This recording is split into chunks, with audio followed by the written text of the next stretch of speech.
こんにちは、シャーロットです。今回は、うつ病などメンタル疾患のあるある症状とその対処法10選をお伝えします。私自身、うつ病などの疾患で多くの症状に悩まされてきましたが、専門家のアドバイスなどをもとに多くの対処法を実際に試すことで症状が緩和し解消することができました。この実体験をもとに皆様にとって役立つと思う情報を厳選して具体的かつわかりやすくご紹介します。今後もご紹介した各対処法の詳細な内容やコツなど役立つ動画を作成してまいりますので、よろしければタイトル右下のチャンネル登録ボタン、左下のいいねボタンをクリックいただけると嬉しいです。それでは私が経験したメンタル疾患のあるある症状とその対処法を身体的なものと精神的なものに分けてそれぞれ5つずつ紹介いたします。まずはメンタル疾患のあるあるな身体症状5選から見ていきましょう。1つ目は眠れない、起き上がれないです。夜はなかなか眠りにつけなかったり、途中で何度も目が覚めたりすることはありませんか？朝は布団から出られなかったり、昼間も眠くて仕方なかったりすることはありませんか？私はこれらの症状にとても悩まされました。寝ることができないと体も心も元気が出ず辛いですよね。そこで私が試した対処法をご紹介します。まず、寝る前にリラックスできる音楽や香りを用意するです。私は自然の音やピアノの音などを聞くと心が落ち着いて眠りやすくなりました。また、アロマオイルをディフューザーで部屋に広げると、リラックス効果が高まって眠りやすくなりました。次に、毎日同じ時間に起きるようにする、です。できる範囲で起床時間を決めて、起きたらすぐにカーテンを開けて、日光を浴びると体内時計がリセットされます。私は朝の日光を浴びることで、夜になると自然と眠気が来るようになりました。睡眠はメンタルヘルスにとってとても重要な要素です。眠れない、起き上がれないという方はぜひ試してみてください。次に2つ目は食べたくない、食べられないです。食事が喉を通らなくなったり、食べることに喜びを感じなくなったりすることはありませんか？食欲がなくても無理に食べようとすると吐き気や胃痛が起こることはありませんか？私もこれらの症状でかなり辛い思いをしました。そこで私が試した対処法ですが、まず食べやすいものや好きなものから少しずつ食べるです。食事は小分けにして噛む回数を増やして消化を助けましょう。私はヨーグルトやバナナなどの柔らかいものやチョコレートやアイスクリームなどの甘いものを食べることで食べることが楽しくなりました。次に誰かと一緒に食事をすることで食欲が増すです。一人で食べるよりも家族や友人と一緒に食べる方が楽しくて食事量も増えます。私は食事の時間を大切にすることで食べることの意味や価値を見つけることができました。食べたくない、食べられないという方はぜひ試してみてください。次、3つ目は頭が痛い、胃が痛いです。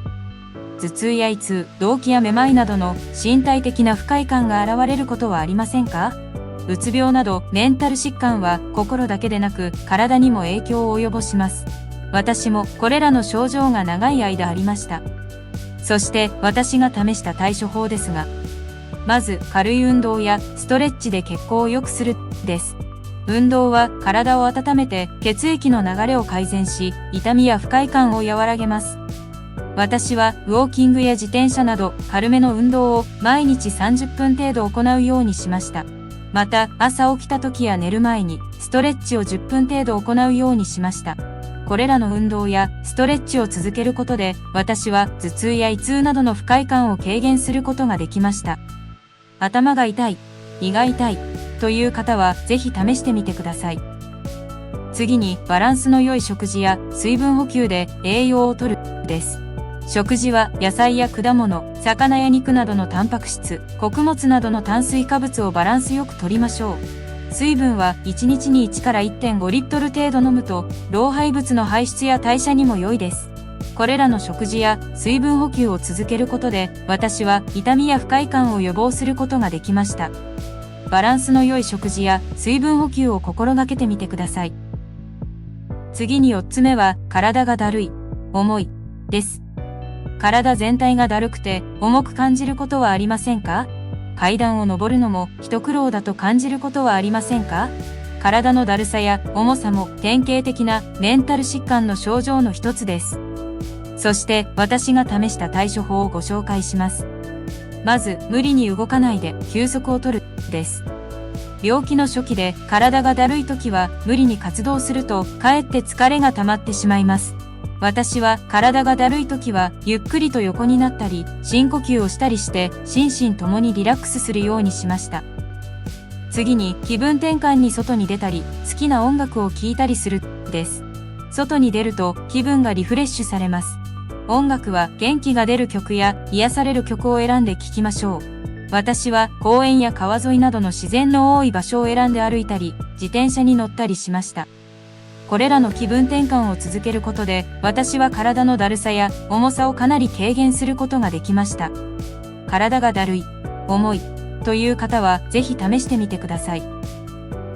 次に5つ目は、かゆいです。皮膚がかゆくなったり、かゆみが止まらなかったりすることはありませんか？かゆみはストレスや不安の表れの一つです。私もこれらの症状がありました。そこで私が試した対処法ですが、まず保湿クリームや冷却シートで皮膚を十分ケアするです。私は敏感肌用の保湿クリームを塗ったり、かゆみがひどい時は冷却シートで冷やしました。次にかゆみの原因になっているストレスや不安を解消する方法を探すです。ストレスや不安を発散する方法は人それぞれですが、例えば趣味や運動、瞑想や呼吸法などがあります。私は趣味の絵を描いたり、運動したり、瞑想したり、呼吸法をしたりして、ストレスや不安を解消するようにしました。かゆみはメンタルヘルスにとってとても不快な症状です。かゆいという方はぜひ試してみてください。ここまで身体症状5選とその対処法をお伝えしました。次はメンタル疾患のあるあるな精神症状5選とその対処法をお伝えします。まず一つ目は、楽しくない、笑えないです。一日中気分が沈んでいて、好きだった趣味や娯楽も興味がなくなることはありませんか？笑顔が少なくなったり、笑うことができなくなったりすることはありませんか？楽しくない、笑えないというのは、うつ病などメンタル疾患の典型的な症状の一つです。そして私が試した対処法ですが、まず無理に気分を上げようとせずに自分の感情を受け入れるです。気分が沈んでいる時は無理に明るく振る舞う必要はありません。自分の感情を認めてそのままでいいと思うようにしましょう。次に日記や SNS などで気持ちを吐き出すです。気分が沈んでいる時は言葉にして表現することで気持ちが軽くなることがあります。日記や SNS などで自分の思いを書き出してみましょう。私は日記や SNS で自分の気持ちを正直に書くことで自分を理解してくれる人に出会うことができました。気分が沈んでいる時は自分の感情を受け入れて気持ちを吐き出してみてください。あるあるな精神症状の2つ目は、忘れっぽい、集中できないです。物事に集中できなかったり、忘れ物が多くなったりすることはありませんか？仕事や勉強に支障が出ることはありませんか？忘れっぽさや集中力の低下はメンタル疾患の症状の一つです。そして私が試した対処法ですが、まずメモやカレンダー機能を活用して記録するです。忘れ物や約束のドタキャンを防ぐためにメモやカレンダー機能などを使って書き留めておきましょう。私はこれを行うことで忘れ物や大きなミスを減らすことができました。次にウォーキングや自転車など軽い運動で脳を刺激するです。集中力や記憶力など脳の機能を回復させる上で軽い有酸素運動を継続することもおすすめです。私はウォーキングや自転車などの軽い運動を毎日30分程度行うようにしました。これらの対処法を続けることで私は忘れっぽい、集中できないという症状をかなり軽減することができました。物事に集中できないときはメモ機能で記録したり軽い運動で脳を刺激してみてください。次に3つ目は自信がない、ダメだと思うです。自分の能力や価値に対して否定的になることはありませんか？自分はダメだと思ってしまうことはありませんか？自信がない。ダメだと思う。というのも、うつ病などメンタル疾患の典型的な症状の一つです。そして私が試した対処法は次の通りです。まず、自分の長所や成功体験を思い返す、です。自信がないときは自分の良い点や過去の成果を振り返ってみましょう。私は自分の得意なことや好きなことをリストアップして自分の長所を再確認することで自信をつけることができました。次に、周りの人からの褒め言葉や感謝の言葉を素直に受け入れる、です。自信がないときは周りの人からのポジティブなフィードバックを素直に受け止めましょう。私は周りの人からの褒め言葉や感謝の言葉を受け入れることで徐々に自信をつけることができました。自信がないときは自分の長所や成功体験を思い出したり、周りの人からの褒め言葉や感謝の言葉を素直に受け入れてみてください。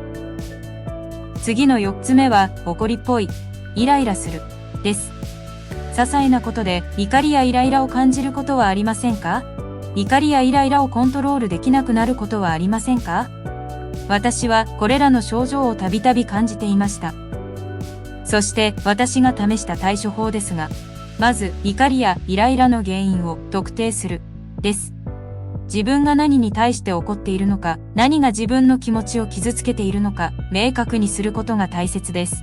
私は怒りやイライラを感じたときはメモや日記に書き出して自分の感情を整理するようにしました。次に怒りやイライラを冷静になって対処する、です。怒りやイライラを感じたときはすぐに反応せずに深呼吸をしたり数を数えたりして落ち着きましょう。これらの対処法を続けることで私は怒りっぽい、イライラするという症状をかなり緩和することができました。怒りやイライラはメンタルヘルスにとってもマイナスな症状です。怒りっぽい、イライラするという方はぜひ試してみてください。最後の5つ目は、孤独だ、寂しい、です。人と話すことが苦痛になったり、誰にも理解されないと感じたりすることはありませんか？人との関わりが少なくなったり、孤立してしまったりすることはありませんか？孤独だ、寂しい、というのもメンタル疾患でよくある症状の一つです。そこで私が試した対処法をご紹介します。まず、人とのコミュニケーションを少しずつ増やす、です。人とのコミュニケーションは心の栄養です。私は人と話すことが苦痛にならない程度に家族や友人、同僚などと電話やメール、SNS などで連絡を取るようにしました。次に自分と同じ悩みを持つ人や支援者とつながる、です。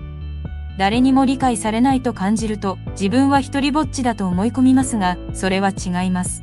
自分と同じ悩みを持つ人や支援者は自分の気持ちを分かってくれる人です。私はインターネットや電話などでメンタル疾患の当事者や専門家とつながることで自分の気持ちを共有することができました。これらの対処法を続けることで私は孤独だ、寂しいという感覚を解消することができました。孤独感はメンタルヘルスにとってもリスクの高い症状です。孤独だ、寂しいという方はぜひ試してみてください。以上、メンタル疾患のあるある症状とその対処法10選について私の経験をもとにできるだけ具体的にお伝えしてきました。もし皆様にとって少しでも役に立つなという点がありましたら幸いです。